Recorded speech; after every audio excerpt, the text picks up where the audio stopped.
Well, hello there, folks. How's it going today? I hope you're all doing really good. Well, I'm just finishing up this epiphone acoustic on the bench here. This is the one with a bolt-on neck, made in Japan. So basically, you have a neck pocket in the right in the neck block itself, and the neck just basically goes in the pocket like an electric guitar would, and you run 4 screws through the neck block.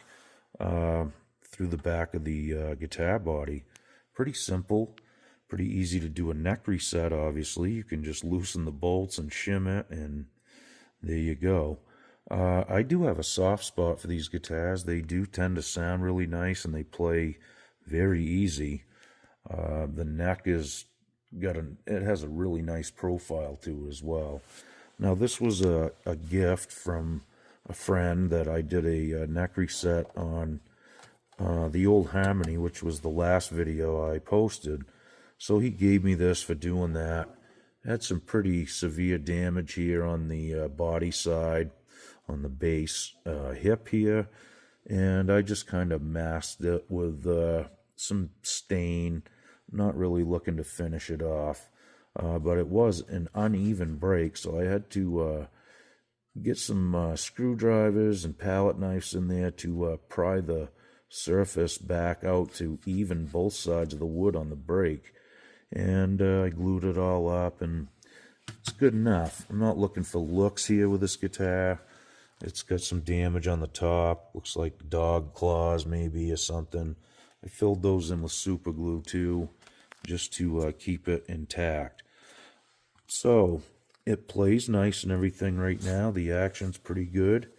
The problem is I just don't have any break angle here where the strings come out through the bridge pins over the saddle. Very little. Now, I got looking at this, looking right at the wingtip face on, you can see it's beveled or tapered, if you will, towards the sound hole. And there goes your break angle right there. So what I'm going to do to remedy it is loosen each string up, pull the bridge pin out. I'm going to take a diamond file and just file a little trench for the string to kind of lay in, if you will, like a ramp. And that'll give me some more break angle. What's happening is, especially down on these lower strings, the treble side, I'm getting like a sitar buzz on the B and E string, and there is basically no break angle. They're just kind of riding over the saddle flat. So it's kind of annoying to play right now, and I'm going to take care of that, and we should be in good shape after that. Okay, so we're going to start right on the bass string here. I'm going to pull the bridge pin out and just pull the string out of there. Now, I got these little diamond files. You can buy these in a kit and whatnot.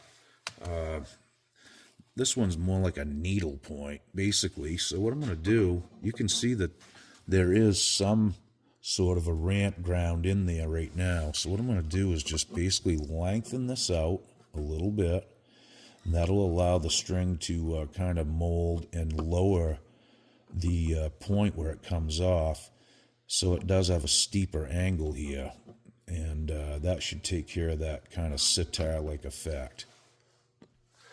Okay, so now basically I don't want to cut through the top. I just want to alter the bridge here. And you can do this with a little Dremel too.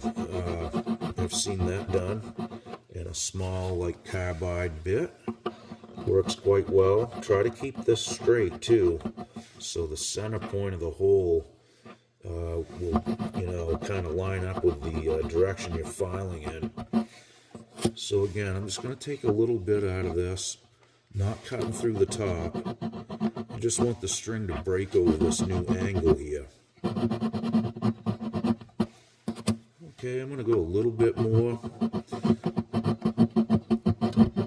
And I'm adjusting it as I go, kind of too, like towards the back part of this ramp that I'm cutting in.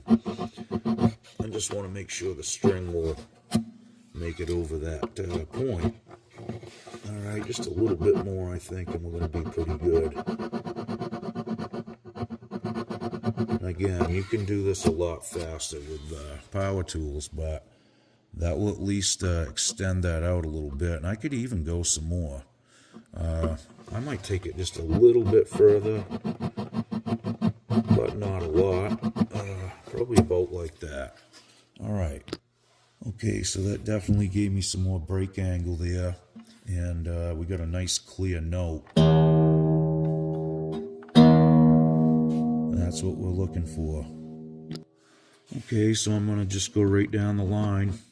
Do the same thing to each one of them.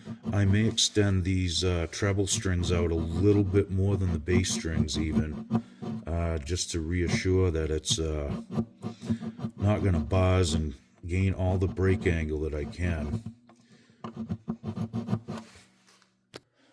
Now, it's not a bad idea to actually draw some marks on each one of them from the center point of where the string's going to exit the hole. And even if you want them all the same, just make another mark and intersect those individual marks, and you can lengthen out the slot in the bridge pin hole to an exact thing for all of them. But, you know, I'm just going to go string by string. Like I said, I'm probably going to lengthen out the treble side a little more just because of the orientation of the saddle. It's a little further away on the treble strings. All right, I just finished the A string. Let's see if we got a nice clean note.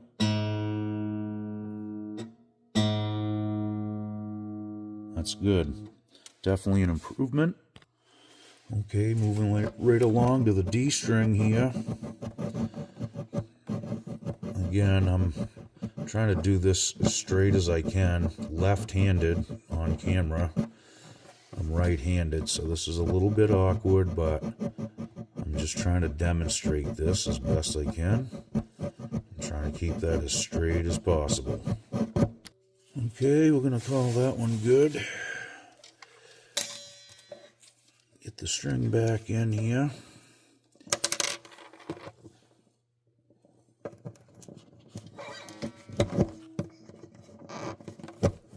Okay.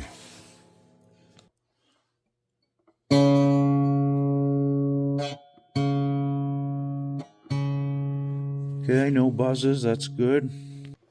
Okay, so I'm working on the treble string right now, the E string, and I just did the B, but it's still kind of buzzing here on the knot, on the saddle, I mean, so I'm going to lengthen that one out a little more too. I didn't get it quite enough, so I'm going to take a little extra on this E string. Hopefully I can get enough break angle so it doesn't buzz. The E string was basically flat right across the saddle, so pretty tough to get it not to buzz. Okay, so I've lengthened that B string out a little more. I do have some break angle on the E now, which is pretty good. I think it may need a little bit more, but it's getting better for sure. Okay, I'm going to go down through them and check them all. E's good. A, D. Nice and clean. So is the G. Let's go to the B. Ah. You can hear that kind of sitaring a little bit. Put my finger behind the nut and touch the string. Yeah, that's definitely... Now the E isn't too bad, but the B does need a little bit more break angle, so I'm going to lengthen that one out. Back with a little diamond file here. Just cutting a new path and making it a little bit longer. Trying to keep everything straight if I can. Again, this is not easy, left-handed on camera, so bear with me. I'm going to go a little bit more. I've seen these lengthened out almost right to the saddle too, but I'm gonna try to just take only what I need to here and get rid of that buzz. I think if I can get this one straightened out, the rest of them seem to be okay. This is really my only option. I think someday maybe I'll make a new bridge for this guitar and correct the alignment issue here. Alright, I lengthened it out a little bit more, so let's see what we got now. I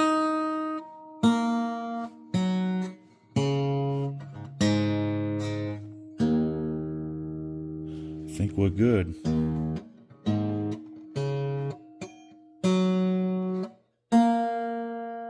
Yeah, that took care of that.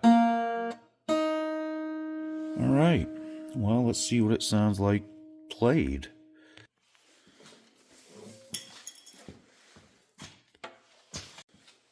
Alright, well, it took me a minute to find my pick. I dropped it on the floor, but in any case, we'll see what it sounds like.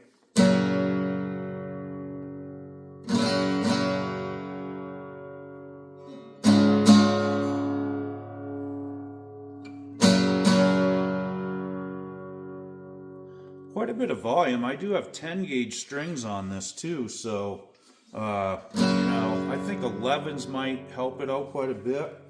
But I do notice one thing. Since I've cut these little trenches in front of the bridge pins here, the action feels a little bit stiffer.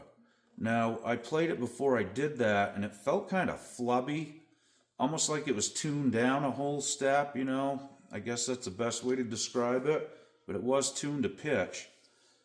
Just adding that little bit of break angle over the saddle kind of stiffened it up. It feels a lot better to me now.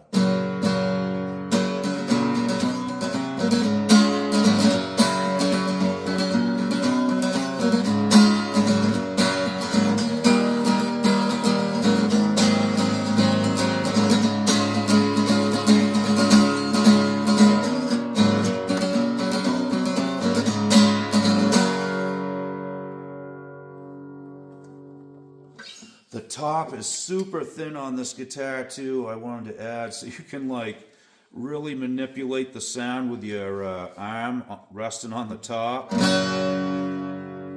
Get that kind of chorusy thing going on with not much effort.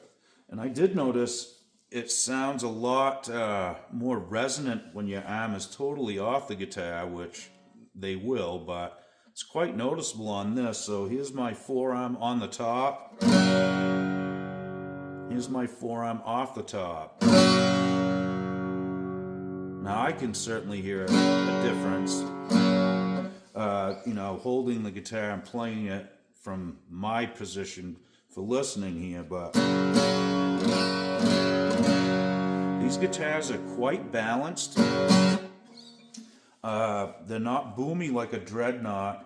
The body's pretty thin on these two, which makes it really comfortable to play, especially for somebody that doesn't have really long arms. A dreadnought can be kind of uncomfortable, I guess is the way to put it, but not all of them, but some of them can be if you have shorter arms.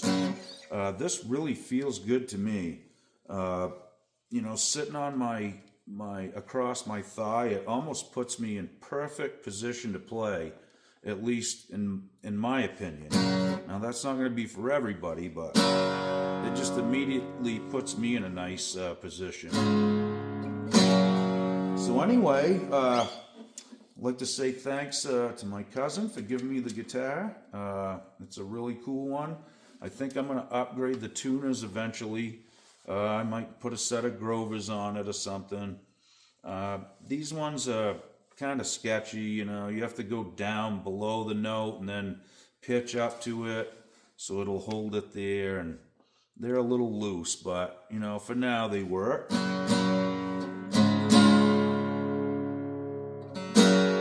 So that's a made in Japan Epiphone bolt-on neck acoustic. If you guys have never seen one or heard one, this is not the dreadnought size, which they did make. This is more of like a, I don't know, a triple O size, maybe Martin.